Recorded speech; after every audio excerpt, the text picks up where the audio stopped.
Welcome to another episode of Shift Talk.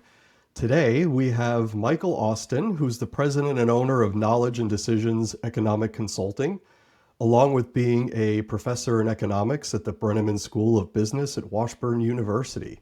So, if you couldn't tell from that intro, we're going to be talking about the economic impacts of what we're seeing this year and how it's affecting manufacturing in this country. So, excited to jump in. Michael, why don't you tell us a little bit about how you ended up having such cool titles?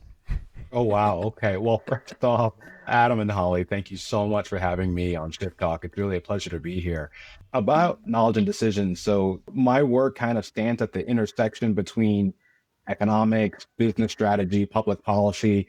So, what I try to do is try to obviously look at economic trends, try to see if I can identify shifts, whether it's in regulation or technological change or taxes, and then help organizations figure out either how to hire, how to invest, how to just compete. So that just means I do a whole mix of research, advising, and public face pieces just to help leaders see those trade-offs and hopefully act with confidence. How I got that job? Um, Did you I, did you I, hope and dream of it when you were a kid? no, funny enough, I wanted to be a police officer. Really? And yeah, things just change, of course. She just And I That's think, how it happens. yeah, and it just starts off with your first job out of college, right? So I actually went to the university that I teach at. So I went to Oh, wow. Washburn for my undergrad. And then after I graduated, my first big boy job was selling cell phones at Best Buy. Ooh. Uh, Actually, it's Wow. pretty demanding when I think Yeah. back on it. But then I got my first internship working in state government in the Kansas Department of Revenue. Then they moved me over to the Kansas Department of Labor. And in that job in particular, I was basically a FEC boy. I would have to deal with calls of citizens, and they'd say, "Hey, I need to know the unemployment rate for Mitchell County in 2007." And I'd have to Right. find that information, put it in an Excel document, and send it. I did that for 3 years. And I Wow. guess that's how I got my taste of data and research, and Hmm. whether that's something I really wanted to delve into. That's really cool that you almost got into the job because you started doing it. Yeah. That's what it sounds like. It's exactly that. Yeah, so did that for about 3 years, and then decided I wanted to go to grad school, and I went to grad school at the University of Kansas. And I had needed a job while I go to grad school, and so had asked the governor at that time. I said, "Hey, can you write a recommendation so I can apply for this fellowship and have this fellowship while I work or while I go to school at KU?" And the governor's team said, "How about we give you the fellowship? Why don't you just work for us, and we'll just come up with a flexible schedule that allows you to go to school, and then when you're not in school, you can come here, and we'll figure that out for 3, 4 years." And that was kind of a dream. So it really worked out Wow. beautifully. Got my degree at KU. Then I went to DC. I worked at DC for a couple of years. Then I came back to Kansas, and now I've started my own firm. Yeah. Wow. That's great. And I'm curious, when did you start looking at the industry of manufacturing? When did that start? I guess you could say that probably started when I was working for the governor. So doing that Okay. fellowship while I was at KU. And the reason why is because here in Kansas, I would say biggest industries were either agriculture, so farming. It probably is not Kansas's most valuable. Let me say, all right, let me put a qualifier on that. In terms of the greatest contribution to GDP, it's actually manufacturing, whether that's advanced manufacturing that we have here in Northeast Kansas, tied around professional business services and scientific services, or if you go down to Wichita, where it's primarily focused on aerospace Mm. manufacturing. So I would say that was kind of where I got my foot into how important manufacturing is, at least to Kansas. And knowing that just the ability to produce something and the ability to whether it's managing employees or managing procurement, Kansas is also a transportation hub. So whatever goods we produce, we're also really good at sending it to different parts of the country. So kind of that whole industry cluster probably got started when I was in grad school. And what have you been seeing this year so far, economic wise? It seems like we've been in a bit of a twilight zone ever since COVID, really, where things came to a screeching halt and then came roaring back, and now there's a lot of uncertainty. What professional standpoint, how would you describe what the environment's been over the last few years? Yeah, so if I had one word, it would be, of course, uncertainty. That unfortunately is kind of the picture of the day. Whereas after the pandemic, manufacturing was relatively slow to come back simply because you physically need people to be in at the office, as opposed to an attorney's office or insurance department where Hmm. they can work remotely. You need laborers and managers in the office to actually work. So that was slow to come back. And I would say that in the last couple of years, obviously it has been improving, but now we're seeing a dip again. And I think that there are great many factors that can possibly point to it. For some reason, I'm definitely noticing a slowdown when it comes to business investment. So, for Hmm. example, you look at the latest GDP report, I think it was revised about 3.8%. At face value, great number, right? Great number for the US economy in the quarter. But when you look deeper, it was driven primarily by two things: a reverse in our imports. So we stopped importing, and that actually, the math doesn't make much intuitive sense, but it adds to GDP. And then the next growth came from consumption. When you look at business investment, it's negative. So that's particularly problematic. As I said, I'm obviously very much focused in Kansas here in the Midwest. So something I like looking at are some Midwest economic indicators. And manufacturing employment, I don't know if I got into this yet, but manufacturing employment is unfortunately sliding negative. And then we look at mid-America conditions when it comes to manufacturing. New orders are expected to decline. Logistics are not as strong as they once were. And yeah, I hate to get political, but when you have the federal government that's instituting policies that can directly affect manufacturing, you just unfortunately have to, at the very least, acknowledge them, even if you can't necessarily put 100% of the blame on them. But Hmm. I would say that part of the uneasiness would probably also be the tariff policy that we're seeing in the last 6 months or so, or 6 to 8 months. That has really put a lot of uncertainty on where new orders are coming from, where you can Right. possibly export to, how do you absorb costs and things like that. And I see that there's some time until we find some sort of adjustment on what the landscape is going to be, both policy and regulatory wise. It was Hmm. definitely a lot of disruption this year in just trying to figure out what those policies were going to be, when would they kick in. A lot of the partners we work with from April through at least July, it was kind of a all hands on deck scramble to figure out, okay, what's the economic impact of tariffs? How are we sourcing our materials?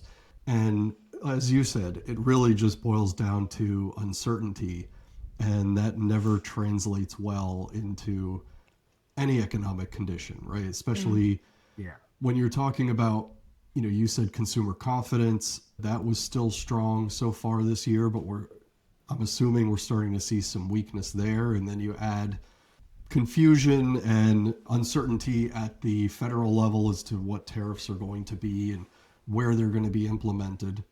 Do you see that settling out now? I mean, it's kind of ironic that we're recording the day that the government shut down, so that's going to cause yet more disruption and uncertainty.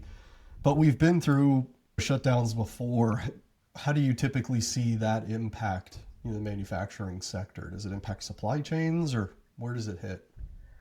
I don't necessarily see that impacting because when it comes to a federal shutdown, I guess the biggest question is how long will it last? Mm-hmm. When you have these political fights, and let's say the federal government does quote unquote shut down, one, it's only a partial shutdown. There's a lot of programs that still continue because they are mandated to continue. The only thing that ever shuts down would be discretionary. But what that does mean is that if you are in negotiations for a contract with the federal government or a particular agency, that is particularly halted. So that's something that any manufacturing firm would, of course, have to navigate, but that's probably just part of the landscape, so to speak. But it just goes to show how much of manufacturing is tied to whatever happens in DC. And as DC has its ups and downs, that clearly ripples on through manufacturing. Another thing that I had noticed was, yes, we talk about business investment being tepid or manufacturing jobs actually declining and contracting. But if you take a step back and realize we're at an unemployment rate of what, 4.2, 4%. Yeah. 4.3%, a little over 4%, that's really low for the US economy. So Hmm. what that kind of tells me is that if there's any tepidness in the US economy, it's not on the labor force side, right? Like people who want jobs are largely at this point have been able to get those jobs. What the issue really is on business investment side, where we have companies that just don't feel, whatever reason, confident enough to make large hiring. And that's where the anemia is. It's not necessarily on the consumer side. It really does look like it's on business investment side. For some reason, businesses don't feel that confidence in order to purchase new equipment, factories layer machinery, property, plants, things like that. And then they're also not hiring. But luckily, our labor force is relatively so low that there's not a strong demand of people wanting to find jobs. Yeah, it seems like there is a lot of quote unquote dry powder sitting on the sidelines waiting to see where to invest. It's hard to gauge as an outside consumer looking at news sources and seeing a lot of announcements about investments into US infrastructure and facilities. It's hard to gauge, well, how much of that is PR and how much of that is actual new investment going on, and how long is that going to take to have an impact, right? When we see an announcement about Fortune 100 manufacturer saying we're going to be building X number of plants, that typically is a 3 to 5 year runway before a facility is lands purchased, permitting, building, hiring. So even if we're seeing announcements today, is it accurate to say we're not really going to see the impacts of that for 2 to 5 years, or what's typically the runway? Probably your audience would know much more than I would, but I think you're exactly right. When you have a company saying that they're going to invest in some sort of new factory or brand new process and bring people and jobs to an area, they're not thinking about today, right? They're not thinking Correct. about the next 3 months or 6 months. They're thinking about 3, 5 years down the road. And that's kind of the beauty of the American economy is that you could always look relatively 3 to 5 years down the road and you know that things will be well off. So I guess what I mean to say is that while there is some tepidness in the national economy, particularly on the manufacturing side or show on the durable side, it is still not to the extent that, let's say, people are saying a recession is around the corner. I don't necessarily I see see. that. I see that Mhm. we have a problem with inflation. I see that businesses are reluctant to invest. I don't see that tipping over per se. I just see that we're not firing on all cylinders, if that makes any sense. Mhm. Yeah, no, Yeah, that's an that makes sense. interesting perspective, especially from our perspective on the worker side, where you said it perfectly. There is no shortage of potential work in the market. What we see as far as feedback is, are those paying livable wages? Are there enough hours to be had? Are the schedules able to fit my lifestyle? Not in so much, is there an issue of can I go apply for a job? You open up Indeed or LinkedIn and you're going to find 500 to 1,000 entry level jobs in every market we look at. So that's clearly not the issue. Yet we're continuing to see manufacturers and distributors say we don't have enough people, right? I can't tell you how many Mhm. articles I've read that talk about the hundreds of thousands of workers that they're short, especially in the coming years. And so it seems like there's this disconnect between what companies are saying, hey, we're looking at our forecasted labor projections and we're not seeing enough in the pipeline, versus what we're seeing from the workforce itself saying, hey, we're not seeing enough good paying jobs or the types of opportunities I want. Do you see more alignment coming from those two groups in the future? I'm sure there will be. What I definitely noticed, though, is that at least for the labor force, it's their market. I do think that there's an opportunity to exploit. So, for example, yeah, there might be companies out there that definitely see labor force needs, but maybe at this stage can't commit to 100% of their labor force requirements. There's that pressure, there's that uncertainty that we just talked Mm-hmm. about. But that means that there's an opportunity for the labor force for some individual out there to sell their expertise temporarily rather than working in a full time. Freelancing, of course, has become way more mainstream than it used to be, even in the last 10 years. I think I remember reading a stat that talked about roughly a quarter to a third of knowledge workers are now freelance, and independent work is generating what, about $1.5 trillion in earnings. So I guess in short, I think supply and demand are aligning, and it maybe it can do so in a way that allows for real high quality fractionals, right? So what we call in economics is fractional employment, not necessarily Mm. temporarily, but just serving a particular need on a temporary basis. And I think that's an opportunity that could make it easier for firms to find people and obviously make it affordable, but to at least meet their short-term needs. And then if conditions improve, that they feel comfortable making those permanent long-term decisions, why not look at those individuals that helped you out in the short term and bring them on full time in the company? Yeah, I think that really speaks to how workers want to work these days, right? I think people value a little bit more flexibility and choice in their schedule. And I think that we're definitely seeing that, right, Adam, in our clients and what workers want out of work, for sure. Oh, absolutely. And even for the company side, the model was for the last 20 years, it's a temp to hire model. Let's get them in, let's hire them up. And two things happened. One, companies weren't as willing to commit to that permanent arrangement. So workers got frustrated saying, hey, I'm just basically a contract or temp worker for 10 years.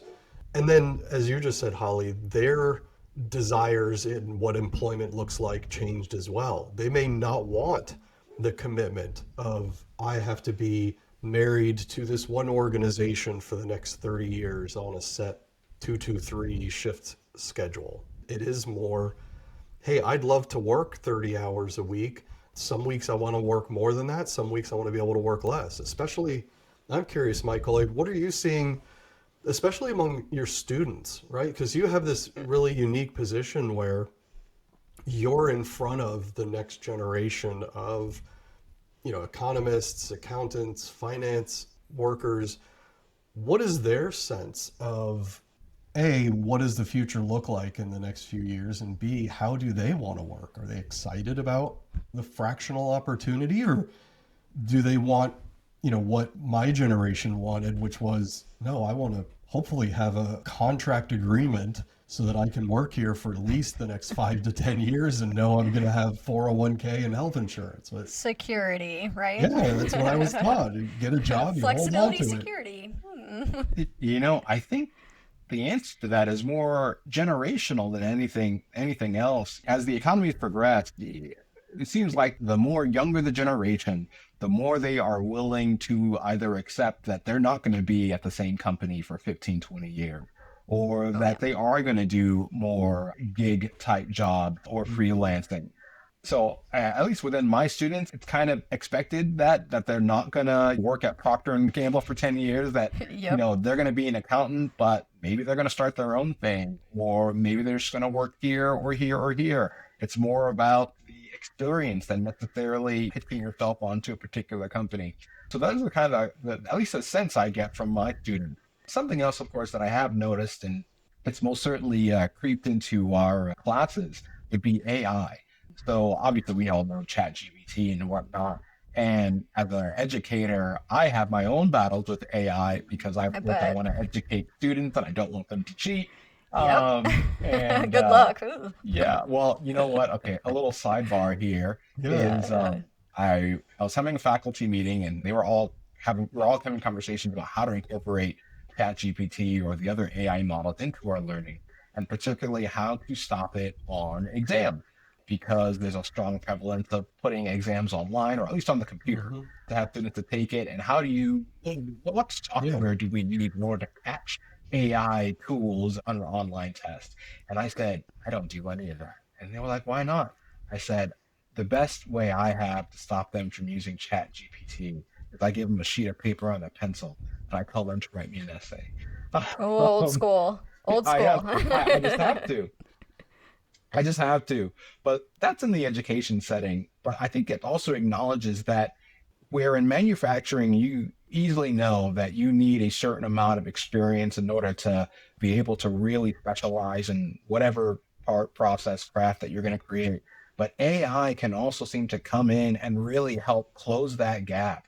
Whereas you might need a new greenhorn to take about 3 to 5 years in order to be considered experienced. you can cut that in arguably half the time if you have some sort of, let's say, augmented reality for, let's say a plumber providing a service or whatever part you're manufacturing. So I would say AI coming into the educational space, and then students acknowledging themselves that they could use AI for whatever they want to do out in the field is a new process, a new innovation that I can't wait to see it fully developed in the workforce. Yeah, it's such a challenge. I don't envy the situation you're in because it is this balance of we want students to understand how to use these tools and technology. My daughter is currently taking a few college courses as a high school student, and it's interesting how some of them are even encouraging her, saying, "Okay, go to ChatGPT." And this was a English literature writing course, and they Wow. just kind of accepted the fact that okay, students are going to use these tools. Why don't we show them how to use them in beneficial ways, to still use critical thinking skills, to how do you use these tools to make it sound like you're writing? So it feels like we're in such this transformative moment where half of me is kind of like, yes, but they still need to know how to think on their own and not rely on technology for every answer. But at the same time, in 5 years from now, when she enters the workforce, she's going to be using one form or another of this tech. So it's such an interesting balance that we're trying to create right now in this time. Yeah, I don't know if it's like an all or nothing kind of situation. I think it's like a companion. You're right, you need to have that problem solving skill set. And at least where AI is right now, it can't quite replace a human per se. But I think it's a really good tool alongside. And I think that's the opportunity there. And how can AI be added to, like, I could imagine maybe modularizing like training in a manufacturing site and just taking complicated content and just take it down to the bare bones so these folks know exactly what's expected of them safely without all the lots of stuff that you're hit on like a first day or first month. No, you're Yeah. exactly right. Oh, I'm so sorry. Go ahead, Adam. No, I was just going to confirm what Holly was saying is we work with a lot of partners where that training process, a lot of times we hear it takes 6 to 9 months to get somebody up to speed and being a machine operator. And hopefully we can get to a place where technology can, like you said, Michael, cut that in half so that we can onboard people quickly into these jobs that do pay well and do have career paths in them, even if that's not what the workforce's goal is from day one. Hopefully, it sneaks up on them and they go, wow, this is a really fascinating career path that I never considered before. I think they really could. And businesses out there that can find a way to adopt AI across their multiple functions and combine that with human expertise that they already have, I think can get a real outside leverage. And then on the other side of the coin, if you look at those freelancers or those types of fractional workers, if they can find a way to use, or should I say, early adopt AI into what their expertise are, then you're talking about more than just being a typical in-house worker. You can multiply your impact across so many clients that they could reach out to. So I think it just changes the calculus. Firms can then focus on outcomes with their tech, well, added with their senior judgment, and not just focus on hours. So, I'm gonna put you on the spot. What's your prediction for the rest of 25 and heading into 26? Oh, Adam. I It's a don't know loaded if anyone question. told you. You don't ask an economist to predict anything. That's Oh, not what we can we do. knock on some wood or something? It's like asking you for the lottery numbers. Is the Fed gonna cut rates again or what, Michael? That's what I know. That's what I want to know. Oh, Oh, okay. That's the second question. I could That's what probably I said. answer that one. I don't Oh, know. okay. That one's safe. Well, I think the Fed is in a very precarious position. Inflation hasn't really subsided yet, but there is this level of anemia on their business side. And so there's a pressure to do something. But if they lower rates, yes, it might, of course, make it easier for money to circulate and businesses to get that investment that they need. But at the same time, it'll exacerbate inflation. And so that's a real precarious position. You said the end of 25, so I'm only going a Yeah. quarter. Okay, that's Yeah, you willing to a little go a bit easier. quarter? oh, okay, Okay. 3 Yes, months. I can go a quarter. I would say I don't expect too much change. I expect consumers to still largely, of course, drive economic growth. Wages are still strong relative to inflation. I don't necessarily see inflation subsiding. I see it unfortunately getting higher and going in the other way. But I don't see a real change, at least federal policy wise, when it comes to the manufacturing landscape. And that's largely because even though there has been a lot of ribbon cutting when it comes to trade deals are not easily done. It takes mountains of paperwork in order to actually get them finalized from when you start with a handshake. That's just naturally going to take some time. Moreover, when it comes to the type of manufacturing that America has here, which is a more advanced type manufacturing, what we're seeing on the wholesale level in terms of procurement and input prices, I don't necessarily see that subsiding.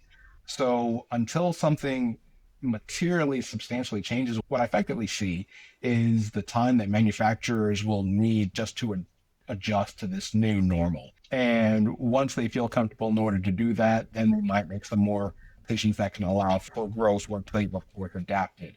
But in terms of whether the landscape has changed, I don't think I see that happening in the next quarter. What I hope to see is that more manufacturers will not necessarily feel comfortable, but better predict that this is going to be our new level. And now we can make certain long-term or medium-term decisions from it. So part two to that question, what advice would you give, like a plant manager, HR, given that we're still in a very uncertain state? What would you say to them? If you're going to hire, obviously make sure you have really clear statement of work, right? Certain milestone payments that you'll need for any hiring. And then I would say look into those short trial engagements.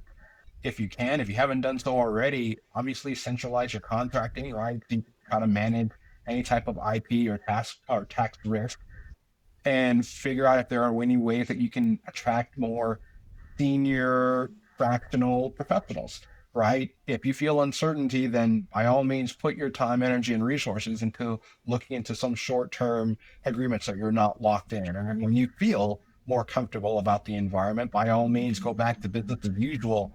But I would say keeping things on a relatively short-term basis, short-term engagement, is probably the best situation going into 26. That's great advice. I think everybody's trying to figure the landscape out. What is the next, even you said, 3-6 months going to look like?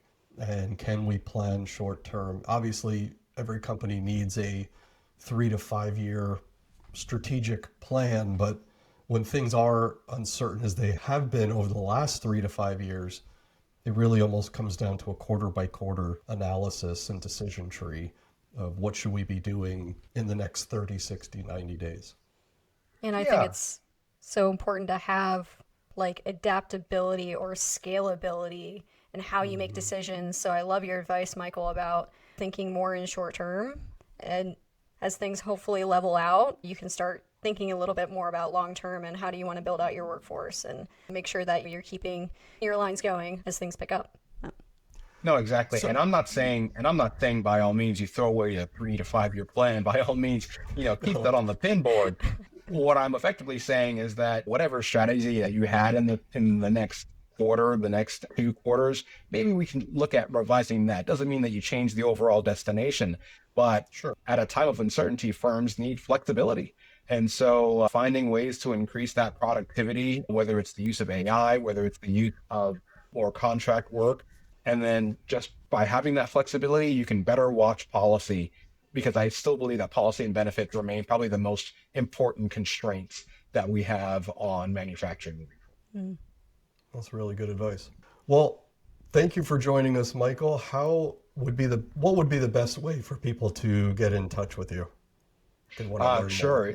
You can find all of my musings, whether it's business, economics, or what have you, on social media. I'm at AS Economist. Great. We'll also Awesome. put that in the podcast notes. Awesome. Thanks so much, Michael. Yeah, Thanks this for was having me, great. guys. I appreciated it.